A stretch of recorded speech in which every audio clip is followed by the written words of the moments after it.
Saudações, entusiastas do esporte a motor. Eu tenho uma boa e uma má notícia para vocês. Vamos começar pela boa notícia. A boa notícia é que nós temos hoje a presença de Mário Salustiano, nosso querido Salu, dono da maior biblioteca de automobilismo e esporte a motor do Brasil, ao lado sempre aqui do nosso indestrutível, invencível João Carlos Viana, da capital do Ceará, cujo nome aqui é impronunciável no canal. E a má notícia é que, infelizmente, nós não temos hoje nosso âncora habitual, Lucas Giavone. Mais má notícia ainda porque ele estava pistola da vida com a lista de grandes prêmios que vão ser transmitidos agora pela Liberty, celebrando 75 anos da Fórmula 1. Ia ser muito legal ter ele aqui hoje, porque ele estava cuspindo marimbondo. É uma pena que a gente não tenha a presença dele aqui para tacar fogo no parquinho, mas temos a honra de receber nosso irmão Mário Salustiano, que além de ter essa biblioteca e todo esse conhecimento, é um homem muito sábio, um homem que tem sempre muito respeitado por nós aqui no GP Total, é um conselheiro de todos nós. Então, Salu, muita satisfação ter você aqui conosco hoje para falarmos de um assunto que todo mundo gosta e que a gente, sempre que pode falar, fica muito feliz, que é falar de Jim Clark, né? Falar da realeza, da primeira prateleira do esporte motor, lembrando justamente a fantástica temporada de 1965, que está completando 60 anos esse ano, e que é por muitos considerada como a maior campanha individual de um piloto na história. Esse livro que está aparecendo na capa aí, o João já colocou, é um livro que eu li e recomendo demais. Não é fácil de encontrar no Brasil, é caro, mas é um livro fantástico do meu amigo David Tremaine. Ele escreveu por ocasião dos 50 anos do falecimento do Clark. Até o livro fala que é um livro que ele sempre soube que ia escrever um dia, mas esse é um que eu estou recomendando a vocês, porque realmente é um livro sensacional. Tem uma curiosidade sobre esse livro. Eu acabei ficando amigo do Tremaine por causa desse livro, né? Eu entrei em contato com ele para saber se tinha uma versão digital, não tinha, ele quis mandar para mim, mandou com uma dedicatória em português, inclusive, e eu gostei tanto do livro que eu não li o último capítulo dele. Eu deixei o último capítulo, eu não quis ler para não encerrar o livro, sabe? Assim, capítulo já que fala de acidente fatal, tudo está guardado lá, um dia eu paro para ler, mas eu não quis encerrar o livro de tanto que eu gostei dele. Ao longo do programa de hoje, a gente vai poder ver vários outros livros. O Salu tem uma biblioteca muito vasta, como eu disse, tem vários aí para apresentar, mas eu vou passar a bola para vocês, para falar um pouquinho sobre Jim Clark, sobre o que ele significa para vocês, sobre a mágica que ele fez em 1965, que a gente começa depois a lembrar essa temporada em mais detalhes, e por fim a gente pode fazer um debatezinho entre a gente aqui, se foi ou não a maior campanha individual de um piloto. Sei que João já tem polêmicas aí para essa parte, então fica com a gente até o final. Aliás, antes de eu passar a bola para o João e para o Salu, deixa eu agradecer a vocês por estarem aqui acompanhando a gente e dizer que faz muita diferença para a gente, cada like que vocês deixarem. Você sabe que a gente faz um formato aqui que é totalmente contra o algoritmo, totalmente contra a fórmula, né? A gente sabe que, enfim, as plataformas viraram muita fórmula, pessoas que nem mostram o rosto muitas vezes, fazem clickbait o tempo todo querendo atrair engajamento. A gente aqui é honesto, a gente faz vídeos de 2 horas para pessoas que não têm medo de se aprofundar, e se você está aqui com a gente, você é esse tipo de perfil. Sei que há muitas pessoas aí que não acabam conhecendo o nosso canal porque não circula, né? Então, cada like que você puder deixar, para cada amigo que puder mandar, faz muita diferença para a gente, realmente faz muita diferença para a gente. A gente conseguir nessa luta de chegar até 1.000 inscritos e poder, enfim, pelo menos ficar no 0 a 0, poder manter a roda girando, ajudaria muito a gente. Então, agradeço a vocês por estarem aqui. Se puderem ajudar a gente com isso, fazer chegar o programa chegar a quem tem esse perfil, a gente chegar a 1.000 inscritos, ajudaria muito. João Carlos Viana, por favor, Jim Clark, 1965. Boa noite, Márcio. Boa noite, Salu. Boa noite quem nos assiste. Bom dia, boa tarde, dependendo do que está nos vendo. O Jim Clark, ele é um personagem da Fórmula 1 muitas vezes subestimado, né? É isso que eu queria jogar aqui. Ele é muito, muitas vezes eu considero o Jim Clark subestimado, porque talvez a distância, né? A gente está falando de uma temporada que vai completar 60 anos. Então, pela distância, então a gente não percebe a grandiosidade do Jim Clark, do tudo que ele fez, do quão dominante ele foi. Então, voltando para 2025, ninguém tem muita dúvida que o Max Verstappen é o melhor piloto da Fórmula 1 atualmente. Tem Fernando Alonso, tem Lewis Hamilton com seus 7 títulos e vários pilotos muito fortes, mas ninguém tem dúvida do que Max Verstappen é o melhor piloto atualmente. Então, voltando 60 anos atrás, Jim Clark, ele era o melhor piloto daquele momento sem nenhuma contestação, mesmo tendo apenas um título. Ele começou em 65 com apenas um título, né? E naquela época tinha Jack Brabham, que tinha 2 títulos, tinha Graham Hill, Phil Hill ainda fazendo algumas corridas, John Surtees acabando de ser campeão mundial pela Ferrari, ele que é uma estrela do esporte a motor pelos títulos do Mundial de Moto Velocidade, mas ninguém tinha dúvida quem era o grande piloto, o melhor piloto ali. Um piloto que ele era assim, imbatível, era o Jim Clark. Né? E o 65, vamos lembrar também que 63 já tinha sido um ano praticamente perfeito do Jim Clark. Ele venceu uma dominância rara vez vista até aquele momento. A gente via, a Fórmula 1 sempre teve um momento de dominação, mas 63 já tinha sido dominante do Jim Clark. Ele já estava com o mesmo número, já chegou em 65 com o mesmo número de vitórias do Roberto Ascari, e 65 ele foi um ano perfeito. Tinha naquele campeonato de 10 corridas apenas, hoje temos 24, né? Vamos, comparaçãozinha, temos 24, havia 10. Só podia marcar, só contava os 6 melhores resultados. Então, na pontinha de padeiro, o vencedor ganhava 9 pontos, o piloto só podia fazer no máximo 54 pontos. E Jim Clark fez 54 pontos, com 6 vitórias nas 7 primeiras corridas. Só que, detalhe, se você olhar apenas o que o Jim Clark fez naquelas 7 primeiras corridas, ele só participou de 6 corridas. Então, nas 6 primeiras corridas de 65, ele venceu as 6 corridas. O Keimono, quem estava um pouquinho ocupado, foi um negócio lá nos Estados Unidos, vencendo uma tal de 500 milhas de Indianápolis, onde ele superou um tal de AJ Foyt, que era o atual vencedor das 500 milhas de Indianápolis, e liderou 190 das 200 voltas. Então, olha os números, a gente fala tanto em números, o Márcio ele gosta muito de falar dessa concentração de números, principalmente com o Michael Schumacher e ainda mais com o Lewis Hamilton, com pilotos com mais de 100 vitórias. Então, quando você olha para o Jim Clark, 2 títulos mundiais, 24 vitórias, 83 poles, você você não vê o tamanho dele. Mas olha os números que eu estou falando aqui, para ver o que esse cara fez, esse escocês fez, em uma temporada. Então a gente está rememorando aqui essa temporada, que foi uma temporada perfeita, e o Jim Clark, ele tem que ser mais lembrado. Por isso que eu falei isso, a polêmica que o Márcio falou era isso. Eu acho ele um piloto subestimado. Você não pode falar dos maiores da história sem falar em Jim Clark. Impossível. Ele é um piloto que você não...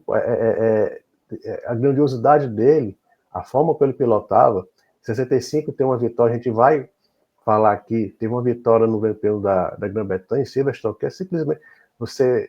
o Ayrton Senna venceu Interlagos com a faixa de marcha travada. O Schumacher chegou em segundo no Campeonato da Espanha 94, com a corrida inteira com a quinta marcha travada. A gente vai falar o que o Jim Clark fez naquele dia. São atuações. Ele é um piloto brilhante, um gênio da raça. Eu acho que a gente tem que falar mais vezes dele. Então, por isso que eu falei, a polêmica que eu quis dizer. Eu acho ele um dos pilotos mais subestimados da história do esporte a motor. Porque ele vai falar que 75, eu falei de Fórmula 1, falei de Indy, mas ele venceu de candidato turismo, Fórmula 2, Fórmula Tasma, que era um torneio de verão que existia na década de 60, que ele foi campeão, dominando. Então, olha os números que eu estou falando de Jim Clark. Então, ele é um piloto da classe, e tem que ser falado. Falar dos maiores da história da Fórmula 1, que amanhã, hoje é 12 de maio, amanhã 3 de maio vai completar 75 anos da primeira corrida da história da Fórmula 1, por isso que teve essa lista aí que o Lucas falou, que o Lucas não gostou muito. Não vou desviar da pauta, mas quando a gente lembrar dos 75 anos da Fórmula 1, a gente é obrigatório falar de Jim Clark. É obrigatório. É simplesmente isso. Então, eu acho que esse é o primeiro recado que eu queria dar sobre o Jim Clark, é um piloto que é dos gigantes da história da Fórmula 1. Em 65 foi talvez o auge dele. Bom, gente, minhas saudações a todos, a nossa audiência, reforçando inclusive as palavras do Márcio. Nós aqui somos apaixonados por automobilismo. E esse canal ele é feito para os apaixonados.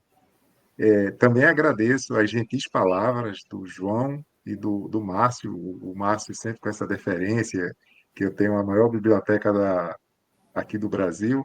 E é verdade. Fruto de 52 anos de paixão.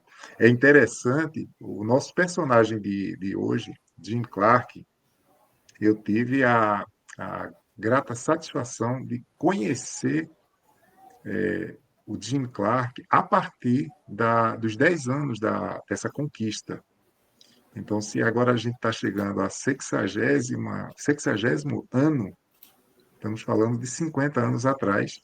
A primeira vez que eu tive um contato um pouco mais detalhado sobre a carreira de Jim Clark foi em 1975, no anuário do nosso grande amigo Chico Santos, que estava lá, escreveu o anuário sobre a conquista do Niki Lauda na Ferrari, e tinha um capítulo especial sobre a temporada de 65.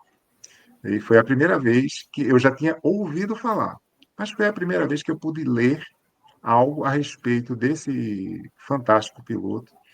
E somando a tudo que o João falou a respeito de números, o Jim Clark ele trouxe à Fórmula 1 um novo patamar do ponto de vista de pilotagem. Os anos 50 foram caracterizados por carros grandes, pesados, com motor dianteiro, que exigiam um estilo de pilotagem bem típico de quem precisava domar um carro que tinha um grande peso na frente.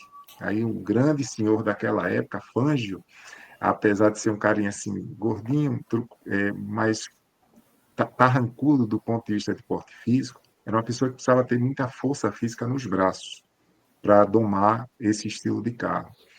Com o advento do motor traseiro, os carros de Fórmula 1 eles se tornaram, principalmente no final dos anos 50, anos 60, e quando houve a mudança do regulamento em 61 para o motor 1.5, se tornaram carros muito ágeis e leves. E o estilo de pilotagem, a partir daí, inclusive, que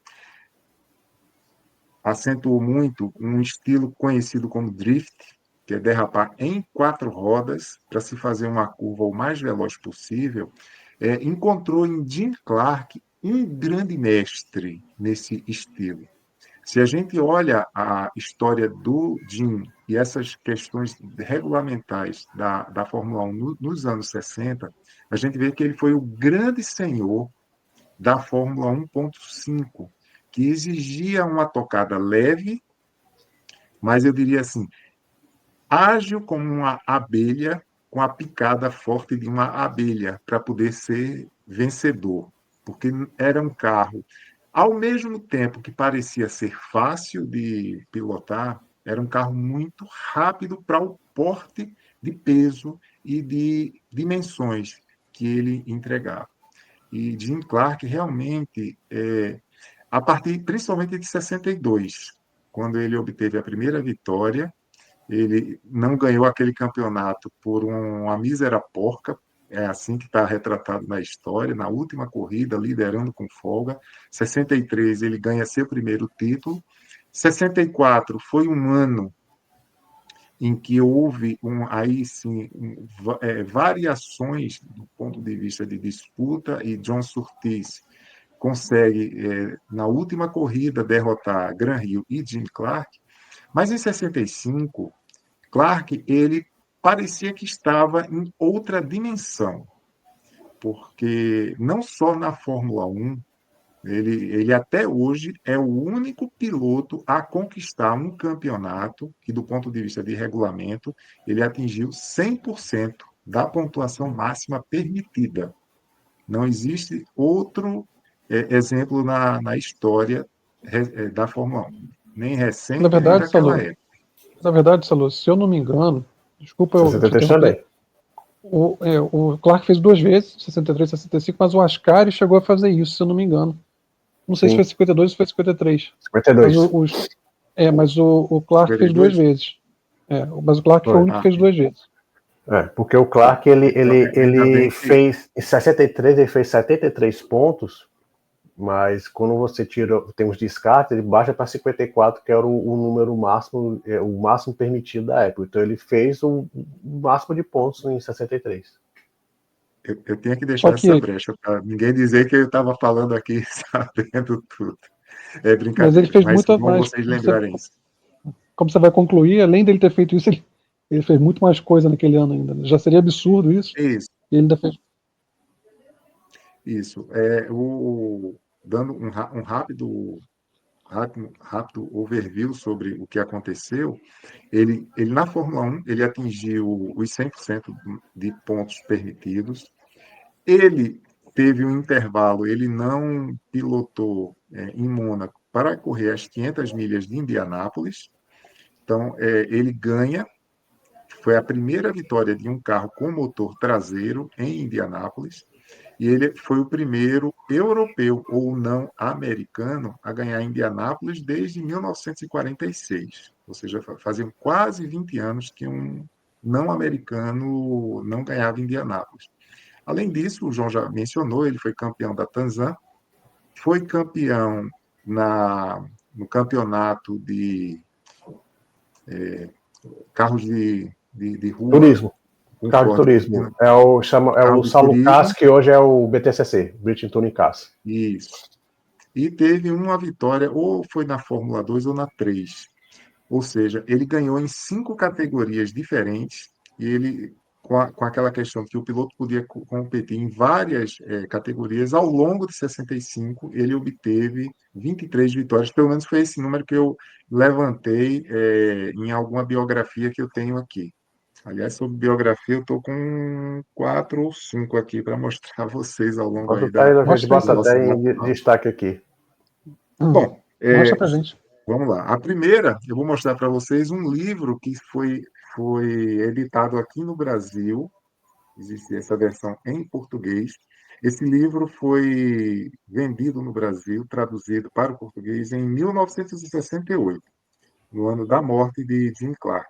Como o Márcio fala, o último capítulo desse livro menciona, né, o acidente do Bill Gavin. Essa edição aqui é original, tá brilhando porque eu mantenho esse livro numa capa plastificada para manter ele. E tenho esse outro aqui, por enquanto, para a gente ir degustando, o Retrato de um Grande Piloto, Jim Clark. E esse livro, inclusive, que também é uma edição dos anos 60, traz uma relação. Aqui são várias fotos dele, em diversos momentos. Jim Clark era conhecido como um camarada extremamente tímido e que o automobilismo, quando ele estava fora do carro, ele era um cidadão, um cara extremamente pacato, muito tímido, não era afeito a grandes entrevistas ou o que a gente chama hoje de efeitos midiáticos. Ele queria estar dentro do carro, dentro do carro ele se transformava. E aqui tem a relação de todas as corridas que o Clark disputou nas diversas categorias. Então, 65, de fato, é uma temporada que chama bastante a atenção dos aficionados, porque ele marca o ápice de um piloto que traduziu não só a questão de números, mas ele traduziu a performance dele dentro dos carros quase a um patamar da perfeição. Na própria temporada de 65, nas 6 corridas primeiras que ele disputa, tirando o Mônaco, ele liderou 98% das voltas que foram disputadas. Foram 332 voltas disputadas, Clark liderou 327. Ele só não liderou 5 voltas. Praticamente ele não dava brecha para os oponentes dele. E numa época em que eles tinham um respeito gigante entre eles. O Jim Clark nunca foi um cara que a gente utilizaria a expressão de metido ou se achando o grande piloto. E, ao mesmo tempo, os pilotos que competiam com ele tinham um respeito enorme para a grande capacidade que ele tinha de entregar os resultados que ele obteve. Na verdade, ele demorou, é curioso isso, ele demorou muitos anos para começar a se dar conta de que ele era um piloto de primeira linha.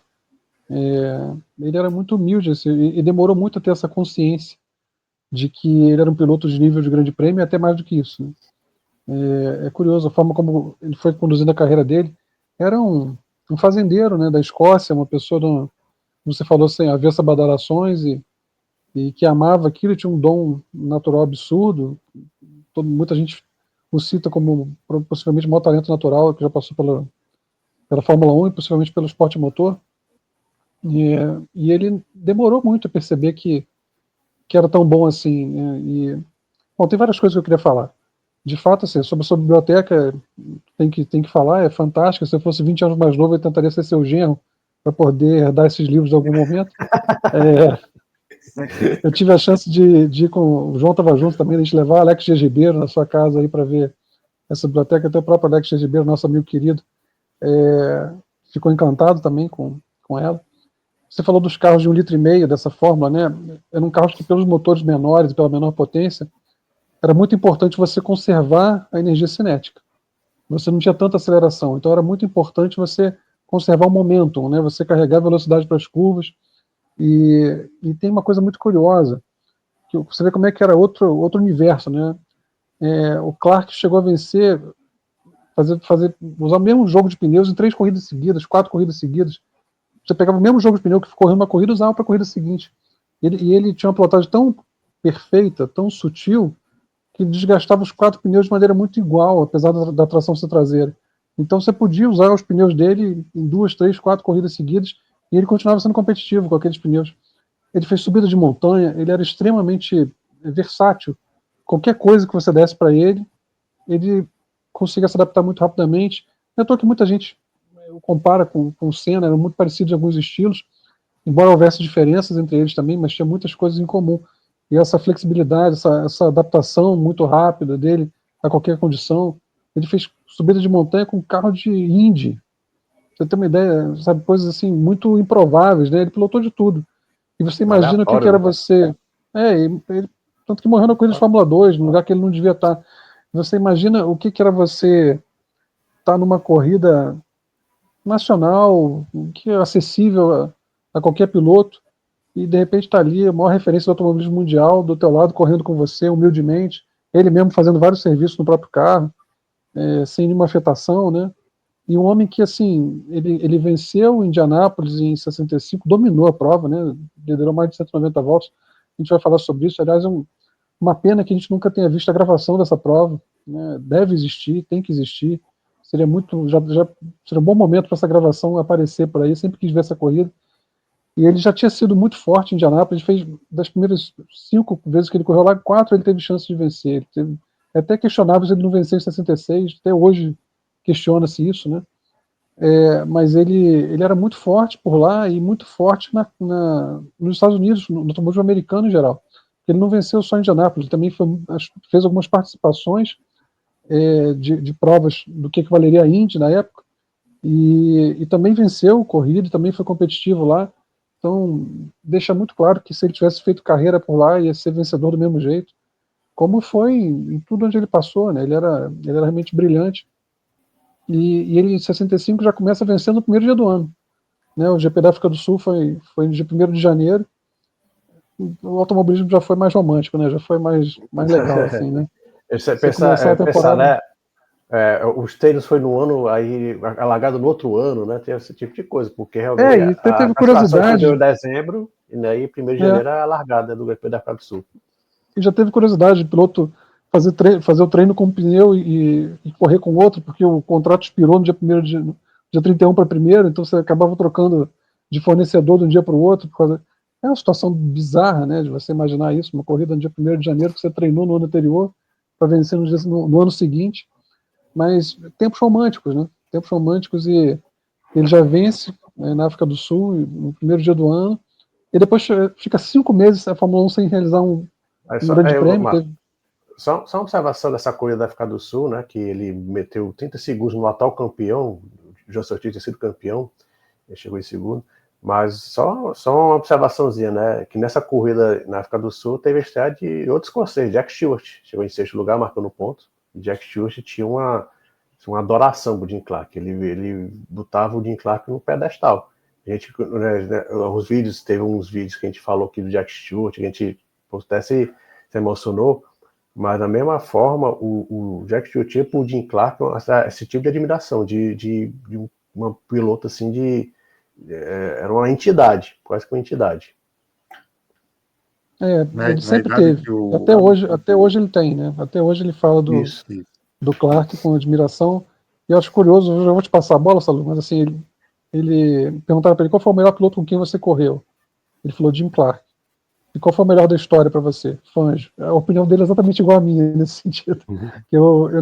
Para mim, o Fangio é o maior de todos, por uma série de razões, mas o Clark, sem dúvida, está no meu pódio histórico. E se você consegue ser um piloto melhor do que Jack Stewart, isso já te coloca, né, fatalmente no topo, né? Não é que fosse muito melhor, o Stewart era um gênio, já fica claro isso. Ele fez uma corrida em 64, ainda de não oficial, né? Chegou com o Lotus, inclusive chegou a vencer. Mas em 65 ele vence em Monza, já a primeira vitória dele, era um piloto brilhante, não tinha como ignorar a genialidade do Stewart. E se o Clark ainda estava um degrau acima dele, já diz tudo que a gente precisa saber sobre Clark. Salu, vai lá aqui. Eu ia comentar que o Jack Stewart, ele praticamente considerava o Clark como um tutor dele. A gente hoje, Jack Stewart está vivo, com 80 e poucos anos, 76. mas ele já foi jovem, né? E o Jim Clark era um ídolo que ele tinha, porque ele estava entrando no automobilismo e vendo já o Jim Clark com um título nas costas, principalmente os feitos que Clark, tudo que a gente está mencionando aqui, o Jack Stewart testemunhou. Aliás, como você falou do Fangio, do Clark, eu particularmente tenho o meu pódio dos 3 maiores pilotos da história da Fórmula 1, não é? O Fangio, o Clark e o Senna, não necessariamente nessa ordem. Eu não gosto muito de fazer esse tipo de colocação, esse é o melhor, porque eram épocas diferentes.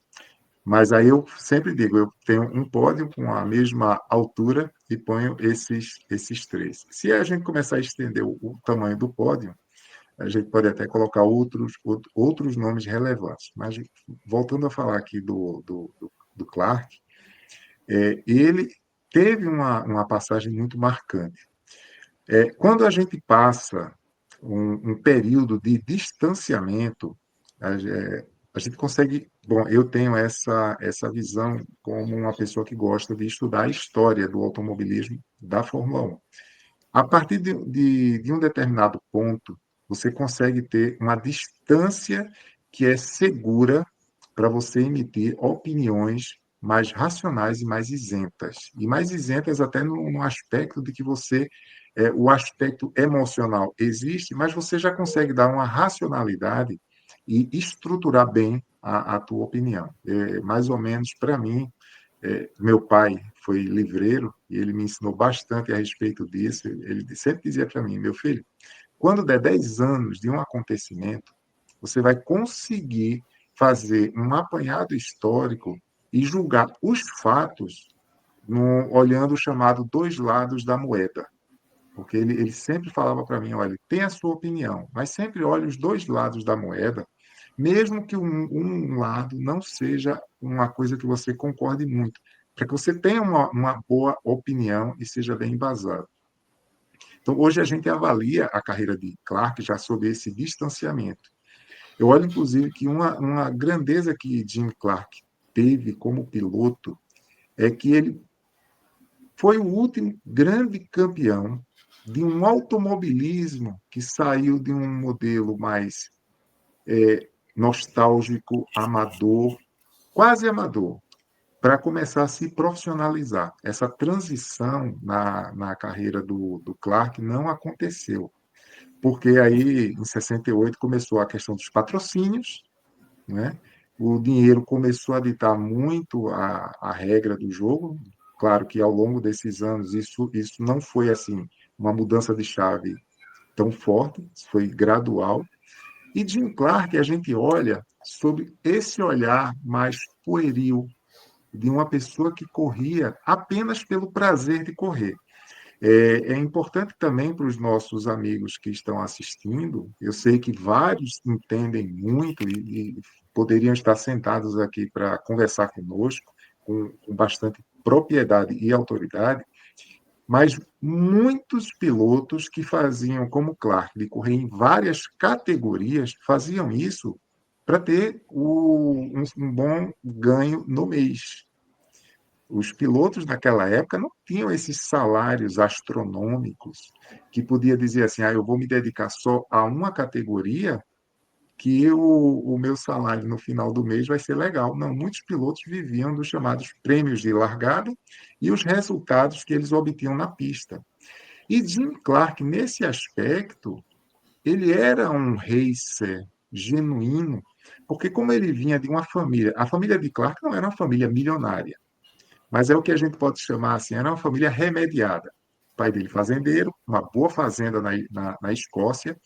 O Jim Clark poderia ter sido um pacato fazendeiro lá na Escócia e teria Tocando tido um ovelha, padrão de vida pastor de ovelha, bem consider... tranquilo. Isso. E ele teria tido um padrão de vida que hoje a gente tem uma visão sobre a questão monetária um pouco diferente daquela época, mas não estamos aqui para discutir isso. Ou seja, ele, quando participava de diversas categorias, ele era um pouco diferente da média dos pilotos daquela época, porque ele fazia aquilo pelo amor ao automobilismo. Claro que era legal ele estar ganhando o dinheiro que ele ganhava, mas ele podia abrir mão disso, diferente de alguns outros pilotos, porque ele tinha, como ele mesmo falava, né? Ele, quando terminava uma corrida, ele dizia que a maior satisfação dele era voltar para a fazenda e tosar as ovelhas lá da criação do pai dele. E o pai dele, inclusive, numa raríssima entrevista que eu li, falou que tinha uma esperança que o filho ia voltar um dia para assumir a fazenda quando ele parasse de querer correr em círculos. Pelo menos é a referência que eu tive. Isso foi de uma revista, meus amigos, do começo dos anos 70. Pena que eu não tenho mais esse exemplar. Não é uma revista aqui do Brasil, que tem uma rara entrevista do pai do Jim Clark. E é isso. 65 foi o apogeu desse escocês que tanto brilhou nos anos 60. Eu acho que assim, uma questão, a gente tem que ser justo com os pilotos que vieram depois, né? Contratualmente não seria possível hoje em dia um piloto fazer uma temporada como a que ele fez em 65. Né? Os pilotos hoje são vedados de participar de outras categorias e tudo mais. Então, Quantidade de corridas também, né, seria, Márcio? A quantidade de é, corridas. São 24 é, corridas, eram 10 no 65. é. Abaixo da Então esse detalhe. não seria possível atualmente, e já há muitos anos, um piloto fazer qualquer coisa parecida com o que Clark fez em 65, o que naturalmente não desmerece o que ele fez, porque ele fez. Ele teve oportunidade, mas ele confirmou. Os outros melhores, os grandes expoentes de suas gerações, a gente dá o benefício da dúvida do que poderiam ter feito numa situação parecida, num contexto parecido. Clark, a gente tem a certeza do que ele podia ter feito porque ele fez. Né? Então, é uma questão de justiça com quem veio depois. A gente não pode esperar que atualmente o Verstappen vá no mesmo ano ser campeão de Fórmula 1 e vencer 500 milhas. Como se, não quer dizer que se ele fosse competir seria fácil. O próprio Alonso andou muito bem lá em 2017, depois não conseguiu classificar. O Alonso chegou a vencer Le Mans, né? Claro que são grandes pilotos e que seriam competitivos em qualquer circunstância. Mas uma coisa é você ser campeão mundial com o máximo de pontos e ainda vencer 500 milhas no mesmo ano e vencer a Tasman. A gente pode fazer agora, acho que um apanhado cronológico um pouco daquele ano para o pessoal entender por que Clark 65 é considerado a referência de uma campanha individual de um piloto ao longo de uma temporada. Acho muito difícil a gente encontrar outra temporada de outro piloto que possa ombrear com essa, possa fazer frente, por melhores que tenham sido algumas campanhas ao longo de determinadas temporadas aí. A gente falou que ele começa o ano vencendo a África do Sul, 1º de janeiro, e o calendário do Campeonato Mundial faz um intervalo de 5 meses, imagina isso, né? Hoje em dia, entre uma prova e outra, e nesse período ele vence 2 corridas extra-campeonato, tinha muitas corridas extra-campeonato na época, né? Ele vence, se não me engano, Syracuse e Goodwood, que é a corrida dos campeões, né? E aí houve um certo embrólio, porque o GP de Mônaco, os organizadores não estavam, sempre, até, se não me engano, 86 ou 87, creio que foi 87, foi o primeiro ano que teve 26 pilotos em Mônaco. Isso. 87, se eu não me engano. Até então eram 20 pilotos só. E aí os organizadores não asseguraram mais de uma vaga para pilotos das principais equipes. A Lotus estava em disputa e já tradicionalmente vinha competindo em Indianápolis já há alguns anos, né? O Clark, a primeira vez que foi para lá foi em 63 e quase venceu. Até hoje é polêmico também, 63. E aí, enfim, ele deixa de correr Mônaco. Acho que é a única nódoa que a gente tem na carreira do Clark é não ter vencido Mônaco, mas a gente pode até dizer, pelo tamanho histórico dele, que é uma nódoa mais de Mônaco do que dele. Mônaco não teve a honra de ter Clark como vencedor. Acho que é azar mais de Mônaco do que dele não ter acontecido isso, né?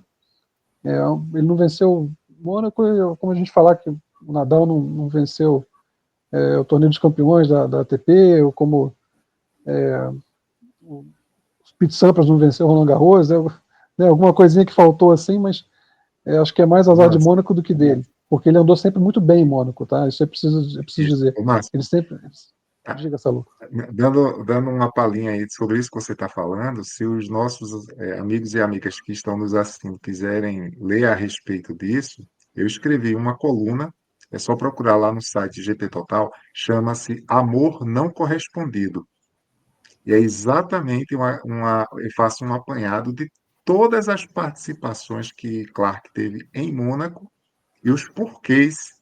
Ele teve uma edição que ele quase, assim, teve uma chance muito grande de ganhar a corrida, mas levou um pequeno azar de bater com a roda numa guia, e aí o carro dele ficou quase inguiável. Então ele liderou a corrida, mas não conseguiu ganhar. Então, te devolvo a Fez palavra. pole por lá, ele sempre foi muito rápido lá, o circuito casava, aliás, ele se adaptava a qualquer tipo de pista, né? Lembro que o Stewart fala que, quando foi correr lá pela primeira vez, pediu dica ao Clark, falou, olha, você tem que usar a pista inteira, você tem que conseguir ver a sombra do pneu no muro. Então, se você estiver conseguindo ver a sombra do pneu no muro, você tá rápido. Em Indianápolis, isso, né? Então, assim, ele se adaptava em qualquer pista e ele era muito rápido em Mônaco, muito rápido. Mas em 65 não correu Mônaco, ele já tinha vencido a primeira prova do ano, a segunda foi ser Mônaco, a segunda do calendário oficial da Fórmula 1. Entre uma coisa e outra, né, ele ganhou as 2 provas extra-campeonatos e ganhou a Tasman Series, que era disputada tradicionalmente na Oceania. Foram 7 provas, ele venceu 4 dessas. Você tem aí a lista das provas, João, para poder falar? Não, agora não tenho não, mas acho que queria ser interessante falar de Indianápolis, né, que foi um evento histórico, né, porque em 1961, Jack Brabham correu pela primeira vez em Indianápolis com um carro motor traseiro, né, os americanos até meio que ridicularizaram, um carro muito frágil, né, em 63 o Jim Clark quase venceu, né, uma corrida até meio polêmica, né, dessa corrida de 63. Em 65, já provando que o motor traseiro era o grande, já era o futuro, né, já era uma evolução dos carros do motor dianteiro, né, 27 carros que largaram naquele dia, 1º de junho de 65, senão não foi em maio, foi 1º de junho, tinha um motor traseiro, né, então o Jim Clark largou em segundo, pole do AJ Ford, que era o atual vencedor. Logo na quinta volta, Jim Clark assumiu a primeira posição, liderou até por volta da volta 65, né, quando fez seu pit stop. Por sinal, o pit stop Só uma curiosidade, quem estava fazendo os pit-stops da Lotus era da equipe da NASCAR, da Wood Brothers, que tinha uma ligação, por sinal tem uma ligação até hoje com a Ford, a Wood Brothers, uma equipe muito tradicional na NASCAR, né? Isso foi por sinal, foi a primeira ligação, começaram as primeiras conversas de Lotus, Ford, depois era o Lotus, Ford, Cosworth, foi uma nessa época aí, né? E o Jim Clark, como o AJ Foyt reassumiu a liderança, mas quando fez o pit stop, Jim Clark reassumiu e liderou até o final da corrida. Foram 190 voltas na liderança de 200. O Jim Clark era um piloto popular nos Estados Unidos, né? Ele até pelo seu, ele era um cara assim, o Maro e o Márcio falaram, um cara assim bem tranquilo, tímido, mas você vê que era uma pessoa muito focada. Ele era um true racer, né? Então isso gerava muita admiração das pessoas, do público americano.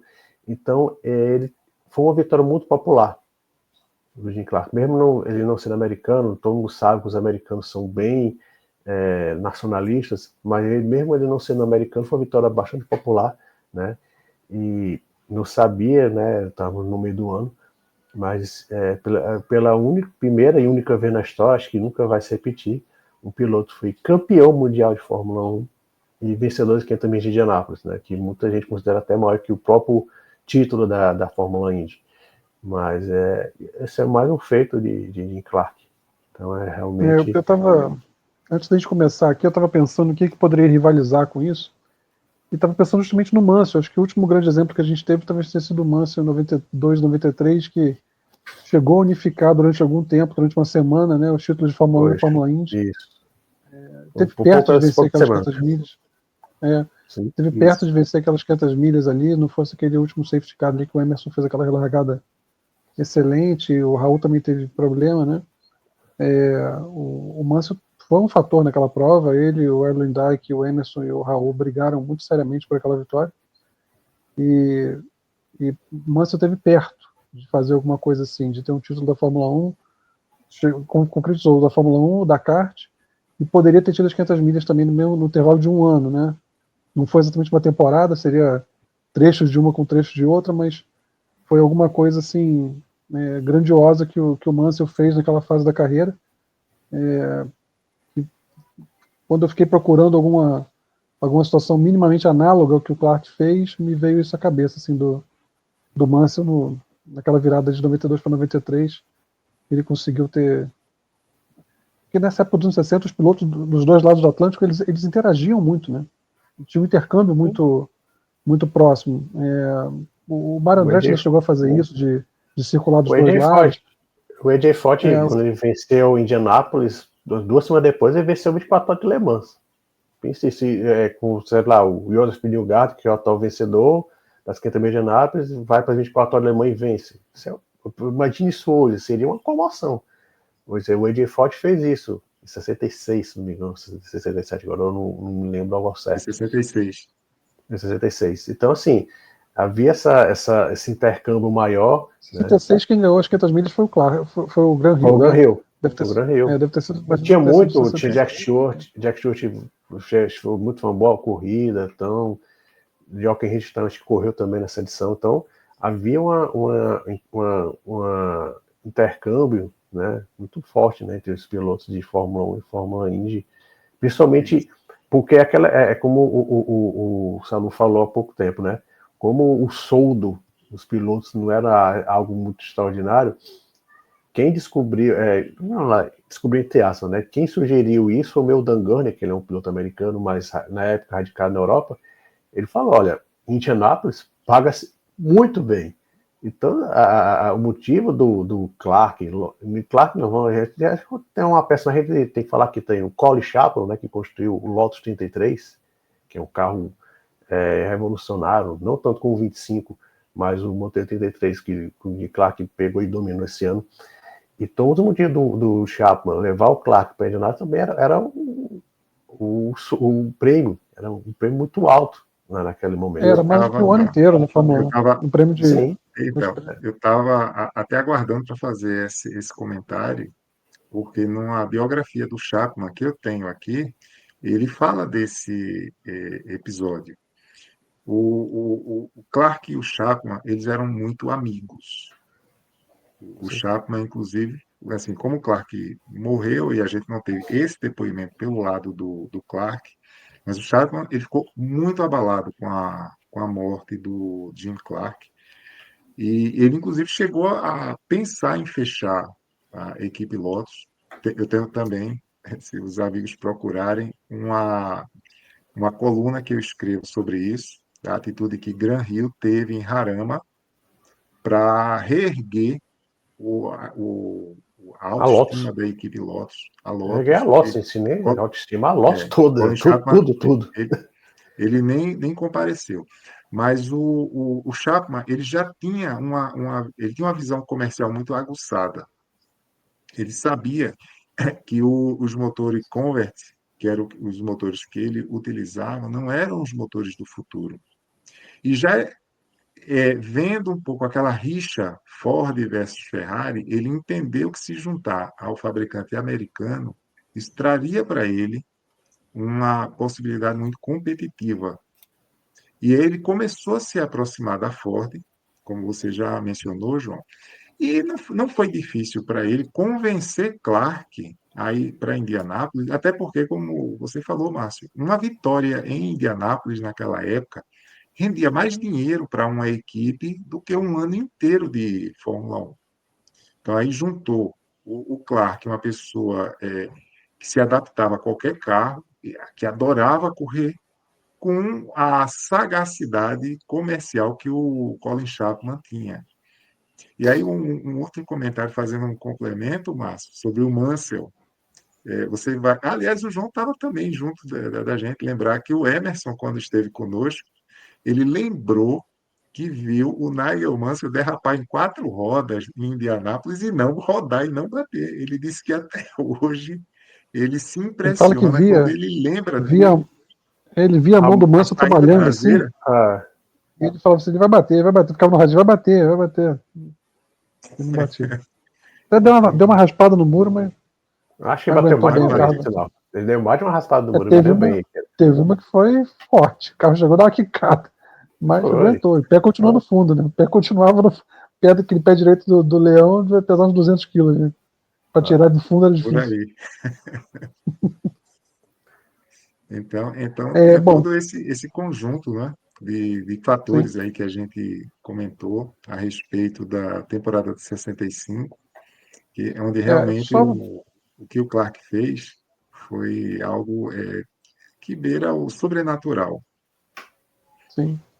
Só para enfatizar, quer dizer, o que eu falei de Mônaco, né, que a gente pensar na trindade das corridas aí, Mônaco, Le Mans e Indianápolis, o Clark tem uma vitória nas 3. Mas é uma questão muito. Ele chegou a fazer Le Mans também, né, no início de carreira. Mas é muito injusto isso, porque assim, ele andou muito bem em Indianápolis e andou muito bem em Mônaco. Muito bem. Em Indianápolis ele podia facilmente ter tido mais vitórias. Como a gente falou, 63 polêmico, deveria ter tido uma desclassificação na situação do óleo e tudo mais.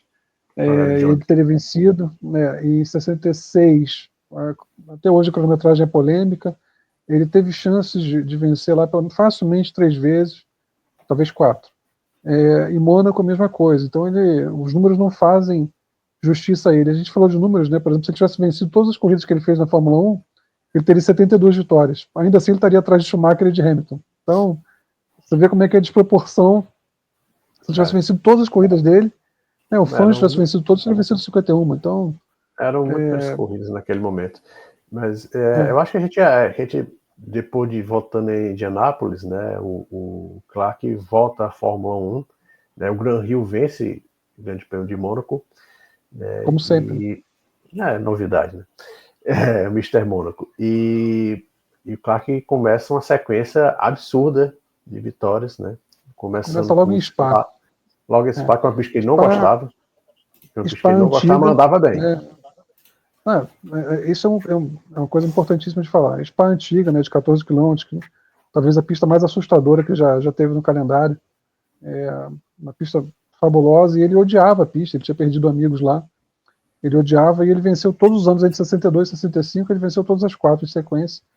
E é uma briga de cachorro grande, para você pensar em quem foi o maior piloto de Spa, porque aí junta Clark, Senna, Schumacher, e tem o Fangio também com 3 vitórias. Você vê que é uma pista de piloto Raikkonen mesmo. venceu Né? 4. Pista... Raikkonen venceu 4 também, se não me engano. O Raikkonen também, o Raikkonen venceu 4. andava muito bem lá. O Raikkonen andava muito bem lá, bem lembrado, João.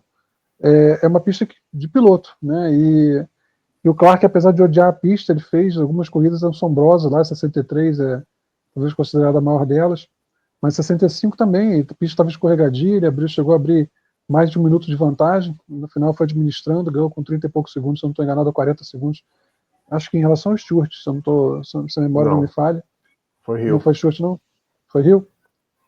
Foi. O Rio andou muito bem nesse período também. Aliás, um Não, grande foi piloto Stewart, tem razão, é Stewart. Porque o Rio, né? ele foi pole nessa corrida, né? Não foi o Jim Clark, ele não foi pole, mas ele chegou apenas em quinto lugar. O segundo colocado foi o Jack Stewart. Ele teve uma briga com o Graham Hill nas primeiras voltas. Logo na primeira volta, o Jim Clark ultrapassou o Graham e despachou todo mundo, venceu com muita facilidade. Ele era o senhor de Spa nesses anos todos aí, apesar de odiar a pista. O que diz muito sobre ele, né? Realmente não gostava de estar ali, tinha trauma da pista, mas andava de maneira assombrosa por lá. Era um traçado que valorizava muito, né? O piloto valorizava habilidade, coragem. Era um traçado que vale a pena. Quem quiser pesquisar depois como é que era a antiga pista de Spa, ou jogar de repente no Grand Prix Legends para ver a loucura que era aquilo. Vale a pena dar uma olhada. Não sei se outros simuladores fazem também esse traçado, talvez tenha. Vale muito a pena ver.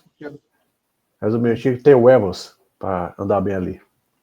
É isso.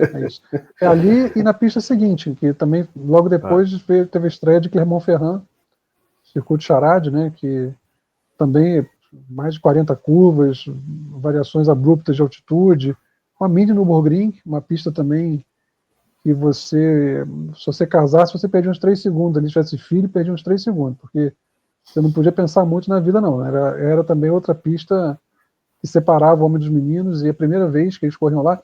E tem uma curiosidade, né, João, que a gente estava falando antes de começar a gravar, na França, em Clermont-Ferrand, ele correu com o lote 25, com o modelo anterior, e ganhou a corrida do mesmo jeito também. Não teve jeito. O homem estava impossível. Ele correu.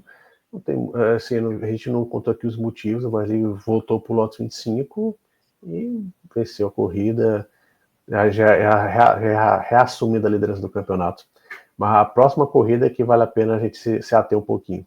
Foi o Grande Prêmio da Inglaterra. Pois é, eu vou passar para vocês, mas só para contextualizar, é uma corrida que ela entra no hall dessas vitórias impossíveis, né? Como a gente falou, e sem desmerecer de forma alguma, o que o Ayrton fez no Interlagos 91 é brutal, como o que o Schumacher fez na Espanha em 96, ou na própria Espanha em 95 também. Espanha em 94, Espanha em 96. 94 e 96. Nas duas ele estava com dificuldade. Né? Em 96, com a chuva e um cilindro a menos, nesse caso não puniu tanto. Mas em 94 ter ficado preso com a quinta marcha e chegar em segundo lugar, toda. Uma corrida tem que fazer 2 pitstops. O Prost fez o Brasil em 89, que ficou também sem embreagem, não pôde fazer o segundo pit stop, uma situação também subestimada do Prost. Mas o que o Clark faz na Inglaterra em 65 é do mesmo nível, do mesmo patamar, uma corrida que um piloto normal, mesmo um grande piloto, não teria vencido aquela prova. Tinha que ser um extra classe. E eu deixo para vocês falarem, quando vocês terminarem, se tiver alguma coisa a acrescentar, eu falo de volta. Vou começar com o Salu. A questão do carro dele, ele, como sempre, largou bem, abriu uma boa vantagem, que era uma característica do Clark, e de repente ele começa a perceber que o carro nas curvas estava com uma falha na bomba de óleo. E aí, para ele evitar o travamento do motor, o que é que ele vai fazendo? Ele vai desligando o motor em cada curva. Quando a gente tem 2 aspectos aí, quem dirige sabe que o primeiro é a gente precisa ter uma boa tração nas rodas quando a gente está percorrendo uma curva, para que o carro consiga vencer a força centrífuga e não seja jogado para fora da curva. Esse é um aspecto da lei física bem interessante. E o segundo é como é que ele conseguia dosar nessa sensibilidade a quantidade de voltas que ele precisou fazer para terminar a corrida e administrar a vantagem que ele tinha em relação ao segundo colocado e terminar a corrida em primeiro lugar. Ele terminou a corrida 3 segundos à frente do Gran Rio. Mas ele conseguiu dosar, numa época em que não havia telemetria, não havia rádio entre o piloto e o engenheiro, ou seja, ele teve que fazer tudo isso baseado único e exclusivamente na experiência dele e na sensibilidade dele para fazer essas coisas acontecerem, tendo um relógio cerebral. Porque sequer ele tinha um painel no carro indicando qual era o tempo que ele estava fazendo e o tempo que ele estava perdendo administrando isso. E o motor estava Inclusive, aí rateando, como Salu. você falou, Ele tava com um cilindro a menos ali, que o motor estava rateando também. Então, Não, isso. problema de imagina. ignição. Então quando você fala das questões mais recentes, né, que envolveram Schumacher, Senna, temos que respeitar, são fatos realmente muito fora da curva, mas nos anos 60, a falta de maiores informações para que um piloto fizesse uma administração de um problema era totalmente diferente dos tempos atuais. Fazendo até uma brincadeira, uma analogia, imagine vocês, se vocês vão sair para navegar num barco, e o GPS para de funcionar e você tem que usar a navegação no estilo antigo, que são as estrelas. Ou você sabe navegar ou você não sabe navegar numa situação dessa. Então essa situação na Inglaterra, ela é realmente emblemática nesse aspecto. Do problema em si, ok, mas da forma como ele administrou isso, baseado único e exclusivamente na sensibilidade dele e num raciocínio, tendo praticamente um relógio na cabeça para fazer essa administração.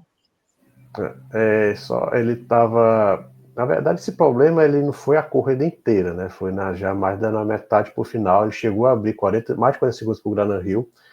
O Gran Rio tinha problemas de freio, por isso que ele também ele estava em dificuldades não tão graves, tão sérias como o do Jim Clark, mas ele estava com problemas.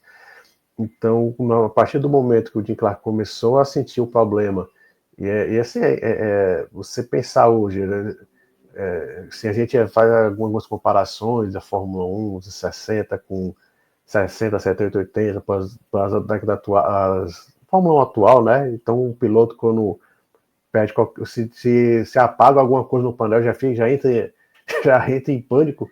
Ali você sentiu um motor, um problema, rateando, perdendo o rendimento e rapidamente sente ali, eu vou desligar o motor aqui nas curvas, ligar na saída, fazer as curvas na banguela para tentar economizar o óleo que estava vazando e acelerar nas retas. É uma coisa sobrenatural. O homem estava virado um giraia em 65 mesmo para ele conseguir essa vitória. Então, sim, houve um problema do Gran Rio, mas você tem um problema desse, né? Ter como o Salu falou, ter todo esse raciocínio de fazer um cálculo, de conseguir manter um carro minimamente competitivo ali, ainda chegar 3 segundos na frente, é uma atuação que é muito pouco falada, como eu falei no começo, é muito superestimado. Pouca gente sabe dessa corrida do Jim Clark. Vai completar 60 anos agora no meio do ano. E pouca gente sabe. Agora imagine isso para os dias atuais. Né?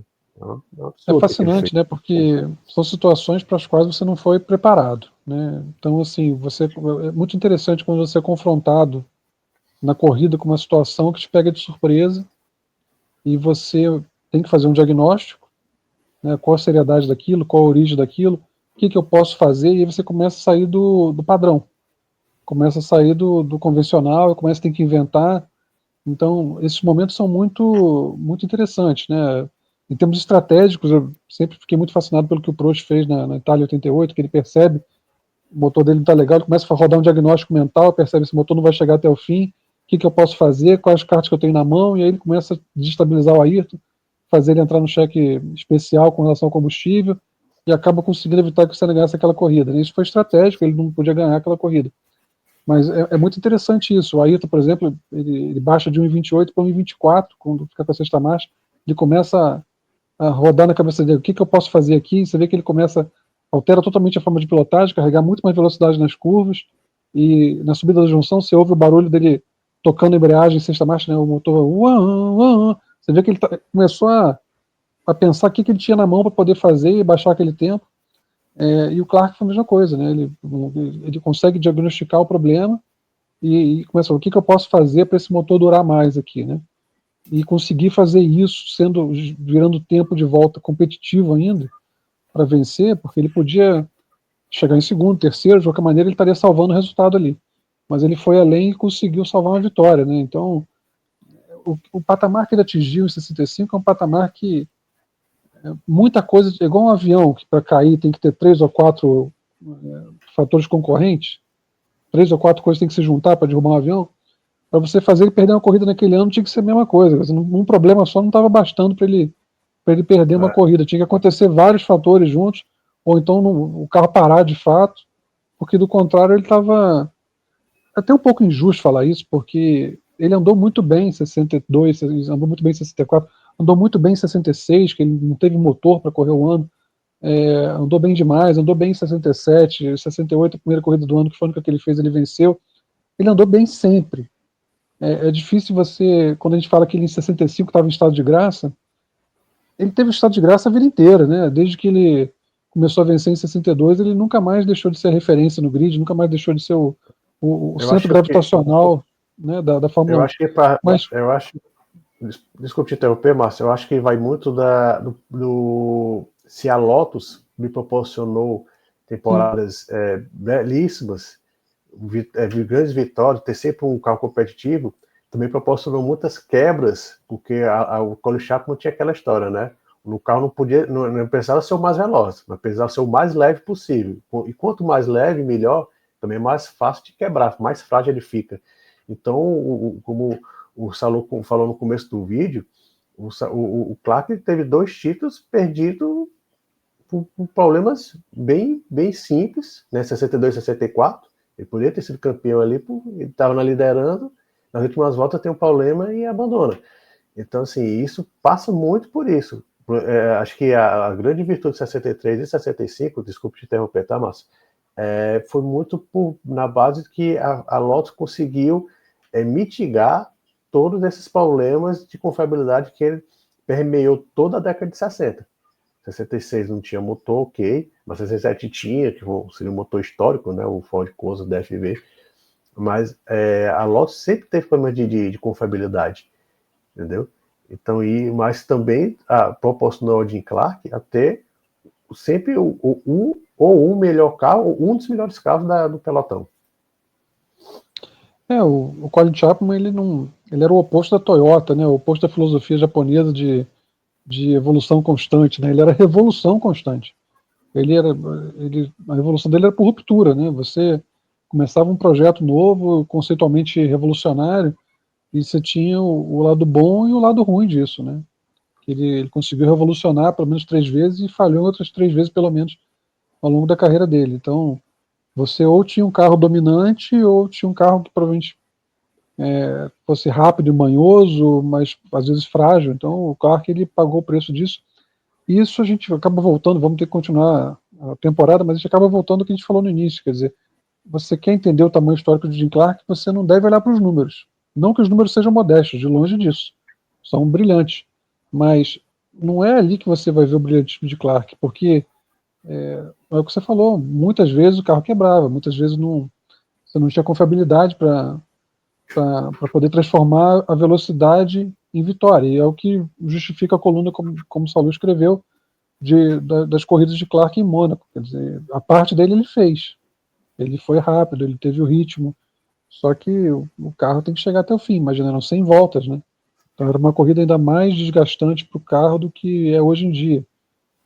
Então, não é pelos números, eu lembro de uma vez, uma pessoa ligada a um conhecido nosso, que estava querendo analisar, um garoto, menos de 20 anos, e aí quando o Hamilton ganhou o 4º título, ele foi Hamilton maior que Senna, botou a provocação assim na rede social, esperando a primeira pessoa vir questionar para ele começar a botar os números. Ele queria botar os números ali para tipo assim, estou respaldado aqui pelos números e tal.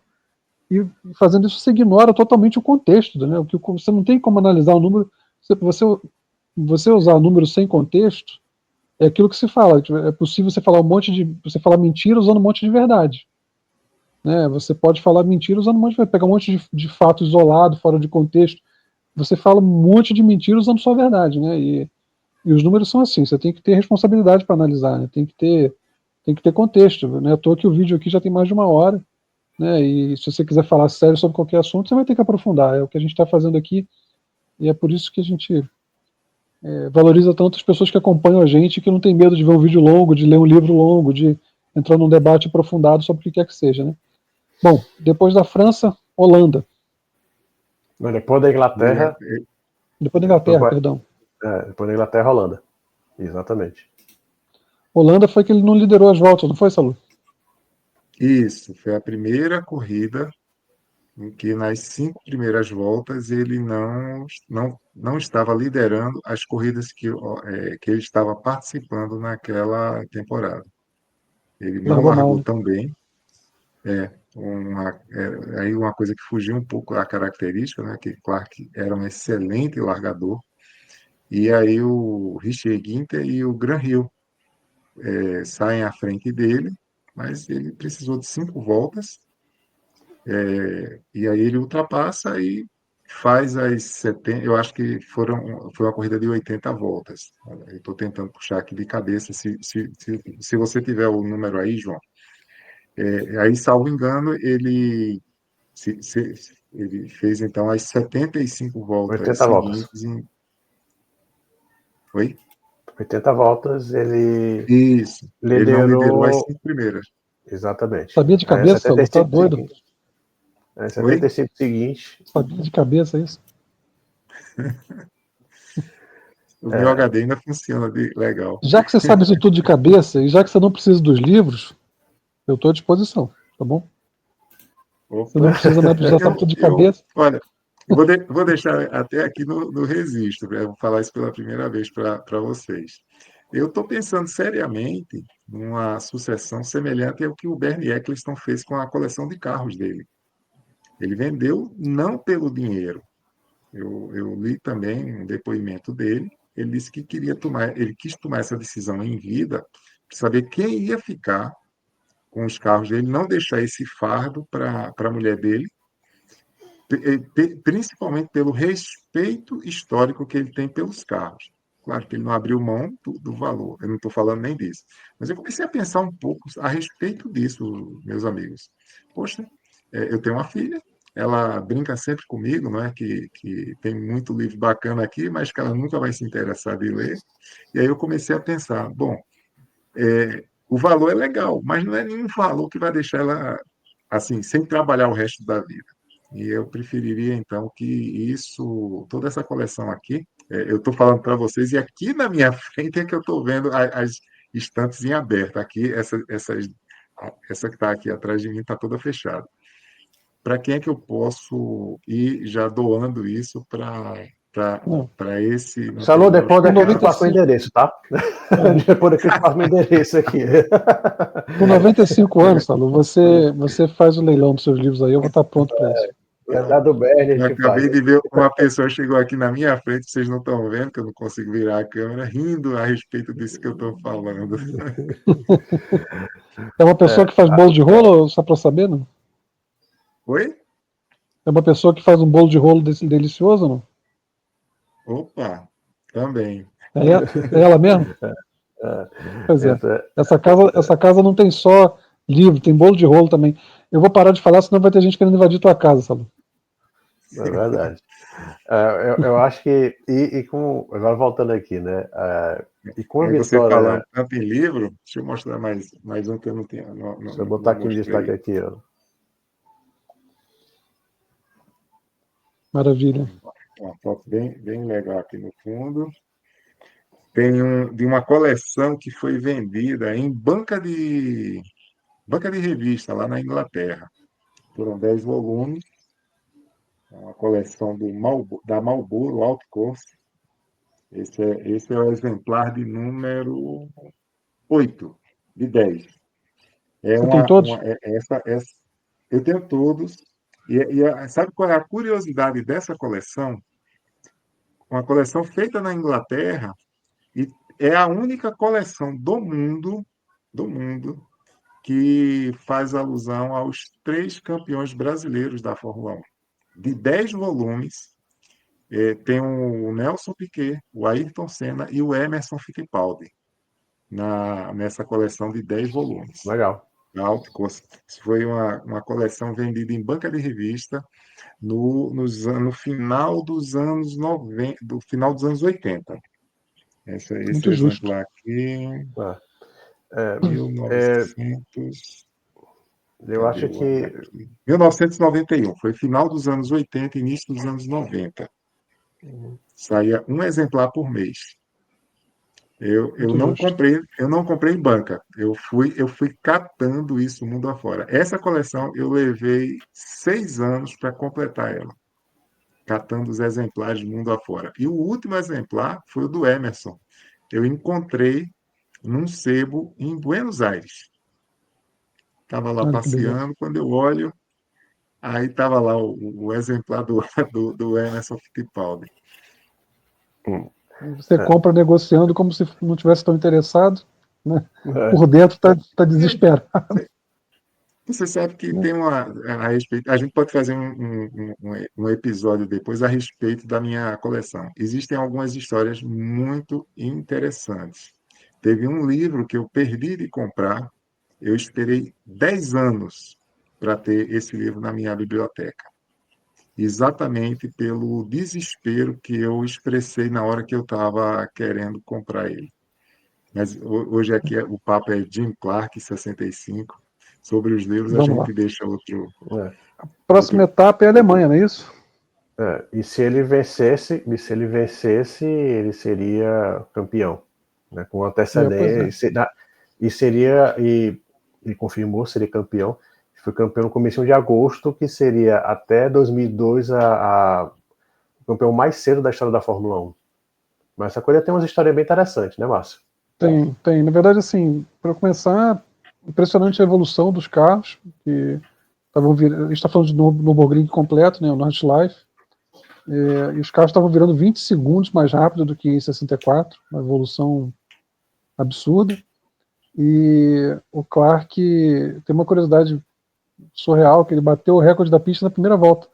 Na volta que partiu da imobilidade, o carro estacionário, no início da volta, ele faz uma primeira volta muito forte, como era característica dele, geralmente começar muito forte, até você vê que o GP da Inglaterra ele venceu justamente porque tinha uma gordura para queimar, né, tinha uma vantagem que ele construiu, e na Alemanha, com os carros muito mais rápidos do que no ano anterior, e ele forçando a primeira volta, né, ele abriu, se não me engano, 3 segundos do Gran Prix na primeira volta, ele quebrou o recorde da pista na volta inicial, e depois ainda baixou mais 10 segundos esse tempo ainda, para se sagrar campeão justamente na maior das pistas, né, onde ele andava muito bem. Inclusive, muita gente fala de Monza 67, por mais que vendo o tempo de volta daquela corrida, eu vi que houve outros fatores também.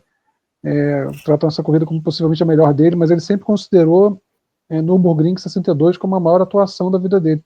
Ele não venceu. Ele se atrasou e depois ele mandou uma sequência de voltas muito rápidas nessa corrida, e realmente tempos muito fantásticos. Ele andava muito bem no Nürburgring também.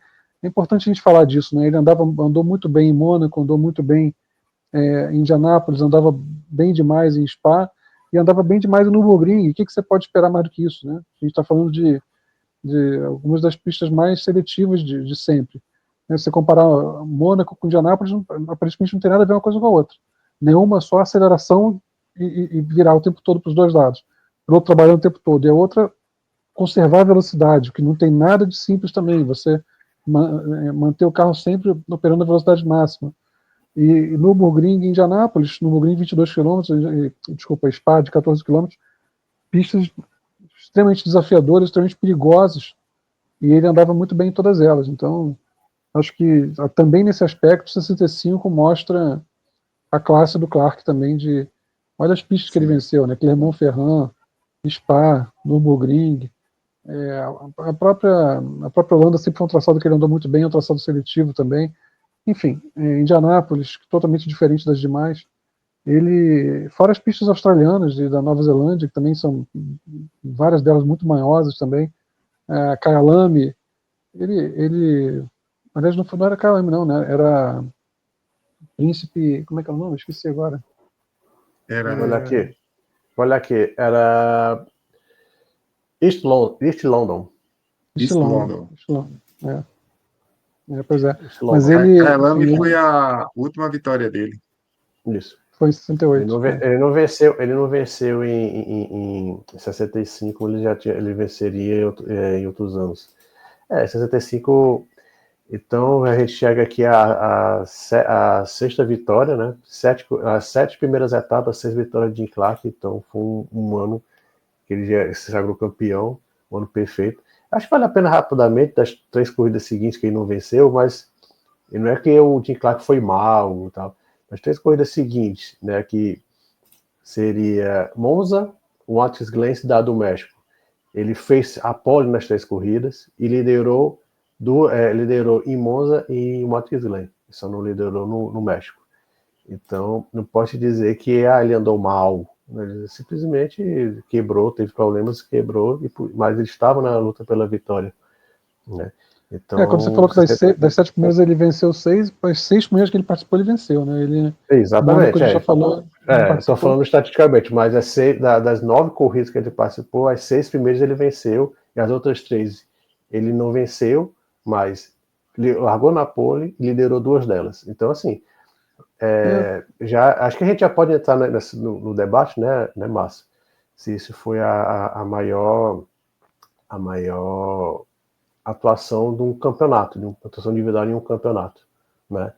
E se o senhor quer falar alguma coisa, Márcio, eu já posso começar aqui, eu sei que... Não, vai você primeiro. Então, assim, você ao observar o quão grande ele foi, né, ele foi competitivo em todas as corridas, né? Lógico, Mônaco não, mas Indianápolis venceu dominando, né, de forma dominante, né? Eu estava até olhando aqui quem era o companheiro de equipe, né? Porque é uma forma bem justa de fazer uma comparação com o companheiro de equipe. O companheiro de equipe dele era o Mike Spence. Eu estava vendo aqui que ele terminou o campeonato apenas na 8ª posição e só conseguiu um pódio.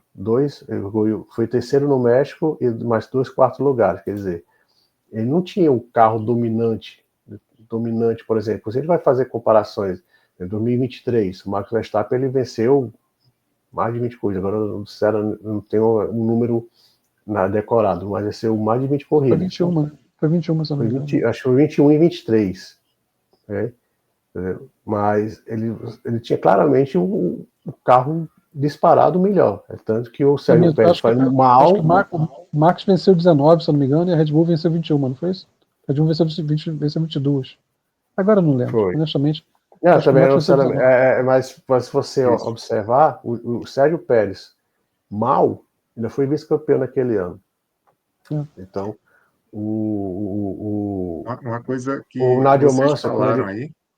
O Nigel Mansell, quando ele venceu em 92 também, Ricardo Patrese foi vice, e vários campeonatos dominantes, os pilotos venceram com muitas vitórias. Por exemplo, na época do Hamilton, o Bottas, estava até falando aqui no vídeo passado, o Bottas foi vice-campeão com aquele carro da Mercedes. Então, você olha aqui o Jim Clark, o companheiro de equipe, que seria a comparação mais justa, que é tá andando com o mesmo carro, o Max Spencer não fez nada, praticamente não venceu no grupo Vitórias e tudo mais. O Jim Clark liderou praticamente todas das 9 corridas que ele participou, ele liderou 8, né? Fez 6 poles, 6 vitórias. Então foi um campeonato amplamente, foi um passeio. Mas ele não estava, como eu disse, não estava empurrando mesmo na ladeira. Estava disputando com John Surtees, Graham Hill, que foi o seu grande rival naquela temporada, mas eram grandes amigos. Tinha o Jack Brabham ainda desenvolvendo o seu carro. Jack Stewart estreando e já vencendo corrida, ele que venceu em Monza. Então, assim, Ginter, Dan Gurney, que tinham Clark vários. considerar, O piloto que mais respeitava. Considerou. Isso. Ele mais respeitava era o Dan Gurney. Então, havia um grandíssimo Bruce McLaren, que também era um ótimo piloto. Então, existiam os pilotos gigantescos ali e o Jim Clark botou esses caras no bolso. Então, os números dele são impressionantes. A gente falou que a gente não pode medir a grandiosidade do Jim Clark pelos números. Mas o que ele conseguiu em 65, dá para a gente dizer, numericamente, que ele foi uma atuação assim, que facilmente, se não foi a melhor, foi uma das melhores da longa história dos 75 anos da história da Fórmula 1. E que está completando 60 anos. E como eu falei, eu faço uma pergunta aqui para vocês, já entrando nesse debate. Vocês concordam que Jim Clark é um piloto subestimado? Quando a gente fala dos grandes da história, Walter, sei lá, chama um jornalista, alguém e bota uma lista. Você não colocar o Jim Clark entre os 5. Para muito jovem, ninguém sabe. Poucas pessoas conhecem a história do Grande Prêmio da Inglaterra de 65. Tudo o que ele fez, o que ele fez em Indianápolis. Então, além de ser, vocês considerar a grande atuação individual numa temporada, ele é um piloto subestimado, que eu acho o Jim Clark muito subestimado, principalmente desse pessoal de agora, né? Esses números estão inflados também. Assim, falando sobre isso, João, a gente há de convir que essa atitude de subestimar o que um Clark fez está um pouco atrelado a um perfil que a nossa sociedade tem de não olhar o que aconteceu de 20 anos para trás. Não só a Fórmula 1 tem esse tipo de impacto, diversos aspectos da nossa sociedade está sofrendo muito uma questão assim, que o olhar para trás ele está sendo muito curto em diversas searas. Aí na Fórmula 1 a gente bate nos seguintes aspectos. Primeiro, a imagem televisiva nos anos 60 era muito pouca. Existe muito pouco acervo de imagem. E hoje as pessoas gostam muito mais de se inteirar das coisas por imagens do que por uma leitura. Então, já tem essa questão. Se a gente pegar, talvez, a produção de imagem de toda a década de 60, isso talvez hoje um GP tenha uma produção em quantidade de imagem, eu estou falando, não é na duração do tempo. A quantidade de imagem hoje é muito, muito maior. Esse é um aspecto. Um outro fato é que nos anos 60 não tínhamos brasileiros correndo. Aí falando especificamente do Brasil nessa questão de subestimar, a Fórmula 1 só virou algo um pouco mais, passou a ter um olhar um pouco mais próximo nosso dos anos 70. Então, eu vejo um pouco por esse aspecto, não é? Porque quando a gente fala, aí amplia o leque no aspecto mundial, os grandes veículos que acompanham a Fórmula 1 nos seus 75 anos, claro que não tiram um Jim Clark de uma lista. Está muito mais vinculado a torcedores mais novos, que não, sabe, se você perguntar, olha, quem foi o campeão mundial de 1980, é capaz de 90% errar. Não quero aqui passar uma imagem de prepotência, de arrogância da minha parte, mas isso é uma visão histórica, do ponto de vista histórico, que está permeando todas as searas. Se a gente for falar do campo musical, de cinema, isso para ficar em artes, tá? Se a gente for falar de literatura, a gente vai encontrar essas mesmas lacunas de avaliação nas gerações atuais. E aí, quando eu falo gerações, eu não estou falando só de pessoas novas, não. Estou falando de pessoas que também têm um pouco mais de idade, que não estão olhando mais para trás. Assim, ele é pouco lembrado, sem dúvida nenhuma, ele é menos lembrado do que deveria, menos conhecido do que deveria. A carreira dele não se resume aos grandes prêmios oficiais, né? Tem muita coisa além disso. Ele fez muita coisa em outras categorias, ou em GPs não oficiais.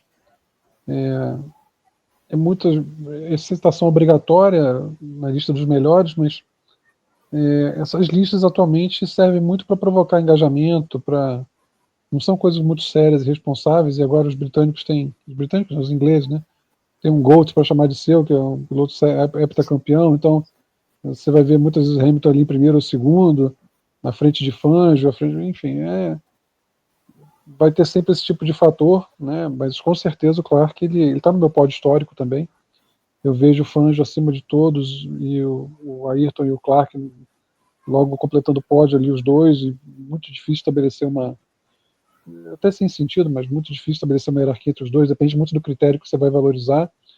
Eu costumo dizer que o Ayrton foi o piloto mais rápido a surgir na Fórmula 1 desde a morte de Jim Clark e a introdução dos aerofólios, porque é difícil você ir além disso, você não tem como dizer quem foi mais rápido ali. A gente sabe que o Ayrton tinha uma rapidez absurda, qualquer cruzamento que você fizer com o Schumacher vai indicar que o Ayrton era sensivelmente mais rápido que o Schumacher. Eu estou pegando o Schumacher como referência de piloto muito rápido. E o Ayrton era sensivelmente mais rápido que ele. Qualquer cruzamento que você fizer, o próprio Mika, que é rapidíssimo. O Ayrton tinha uma rapidez como o Marc Marques atualmente na moto velocidade, na MotoGP, uma rapidez que surge muito raramente. E o Clark era assim também, e a gente vê, o Hill muitas vezes fez pole estando com ele. O Clark só foi ter um companheiro de equipe que fez sombra a ele justamente com o Graham Hill, né? Pois é, e justamente o Clark era mais rápido, mas o Hill fez poles também, competindo com ele, era um piloto no meu entendimento, muito subvalorizado também, muito subestimado, o Graham Hill.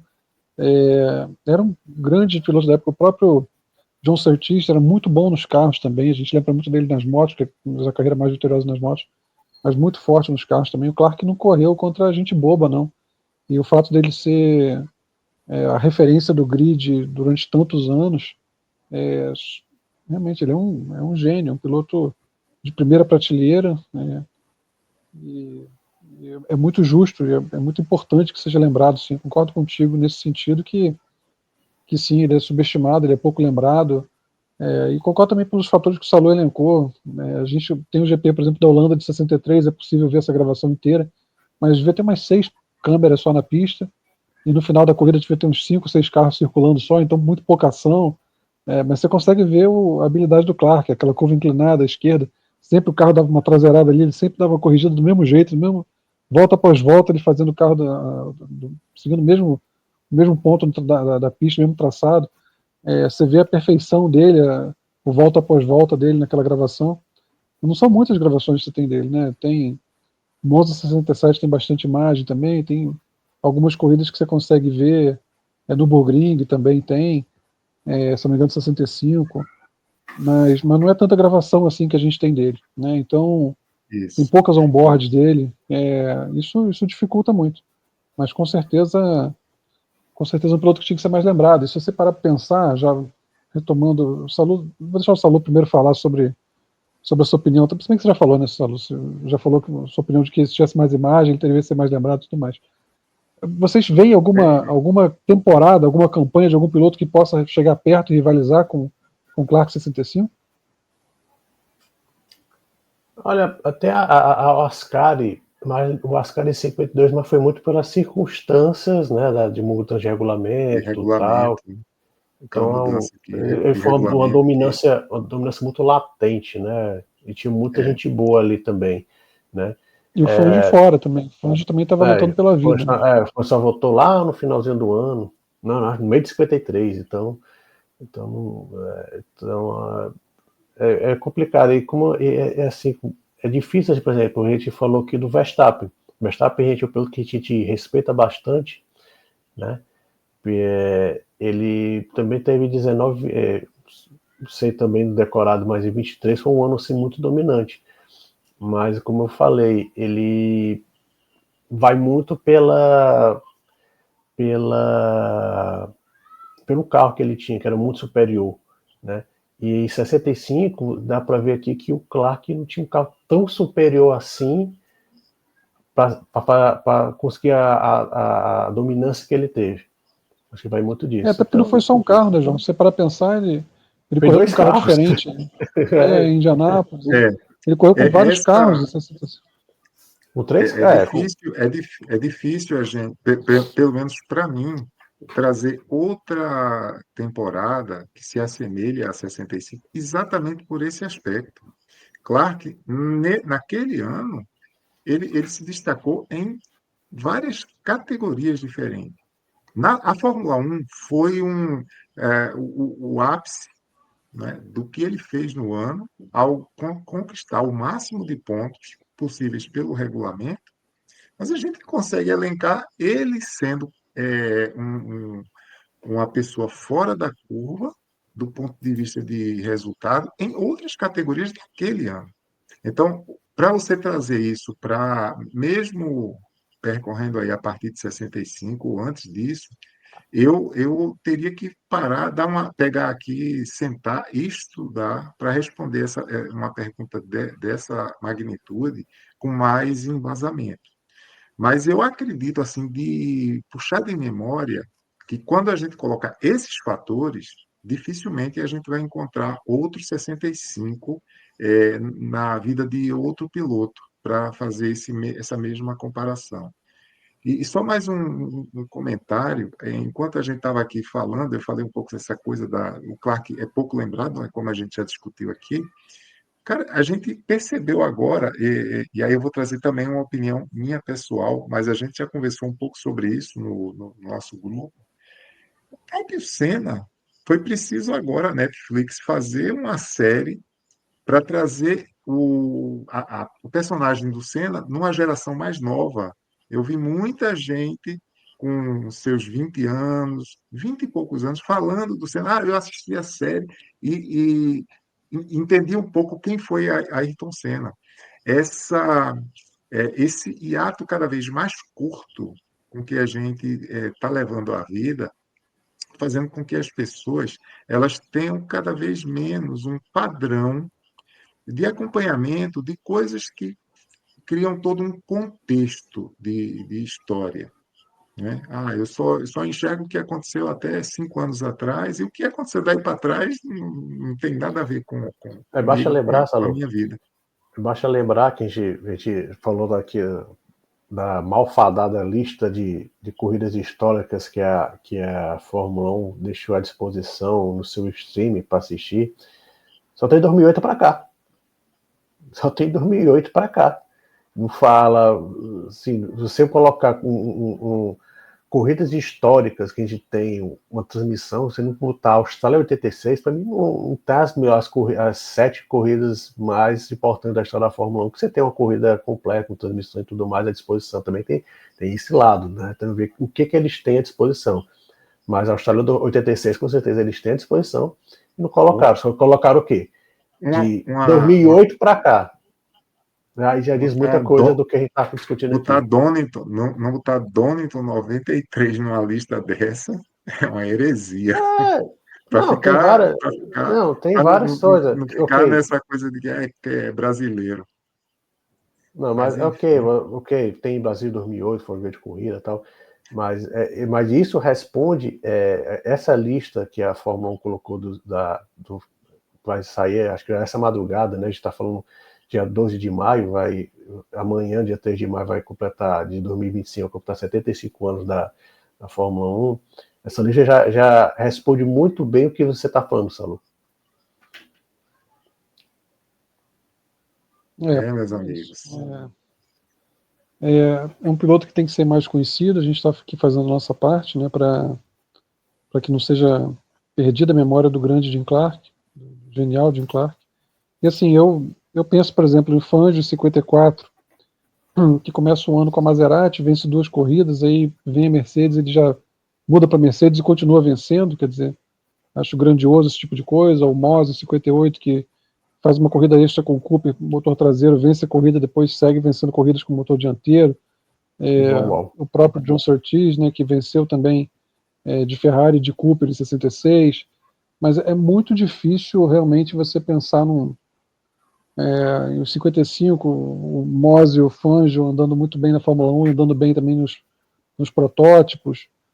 Mas é muito difícil imaginar alguma coisa como Clark 65, e se eu tivesse que dar uma opinião sobre a maior campanha de um piloto em alguma temporada, acho que não tem como você desviar de Clark 65. Acho que foi o ápice de um piloto ao longo de um ano. Se me perguntasse qual foi o maior ano de Ayrton Senna, eu diria provavelmente 93, apesar de não ter sido campeão, esse foram só 5 vitórias, mas uma campanha realmente muito vibrante, muito talento, como provavelmente meu ano favorito do Alonso 2012, provavelmente, uma das maiores campanhas também individual de um piloto, na minha opinião, em todos os anos da Fórmula 1, também não foi campeão.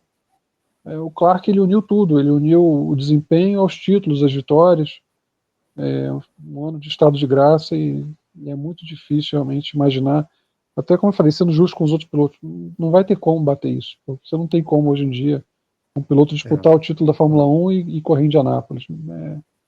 É totalmente inconcebível hoje em dia esse tipo de coisa. Então acho que essa o Clark leva com ele para sempre, e claro que bota esse asterisco de que os outros não tiveram chance, os que vieram depois, mas ele fez, ele teve a chance e ele fez. Outros tiveram a chance e não fizeram. Então, viva Jim Clark. Viva Jim Clark. Viva Jim Clark. Amigos, vocês têm mais alguma consideração a fazer ou eu posso encerrar? Não pode encerrar aqui. Só agradecer aí essa noite tão bacana, né, que a gente pôde compartilhar isso, rememorar um ano marcante, e estar aqui com vocês dois, trocando essas ideias, e os nossos amigos aí que estão amigos e amigas que estão nos assistindo, reiterar aí que vocês sempre estejam passando aqui pelo nosso canal, nas colunas, em redes sociais, que nós fazemos isso por amor ao automobilismo. Como Jim Não Clark. esqueça. Quem chegou até aqui, considere deixar um joinha pra gente. E, por favor, se tem uma visão diferente sobre alguém que tenha feito uma temporada igual ou superior, comenta aqui com a gente. A gente sempre lê os comentários, vamos responder, vamos conversar. Fique à vontade, o espaço é de vocês aqui. Agradeço a todo mundo por ter ficado com a gente até agora. João, muito obrigado mais uma vez. Salu, sempre uma satisfação. Volte mais vezes, com mais livros e mais sabedoria. Com certeza. Meu endereço, a gente passa depois o endereço para você aí, para você Também, viu? mandar os caminhões fretados para cá. É isso, pessoal. Esse aqui é o GP Total. Obrigado pela companhia mais uma vez. Ajude a gente aí compartilhando, divulgando. E até a próxima.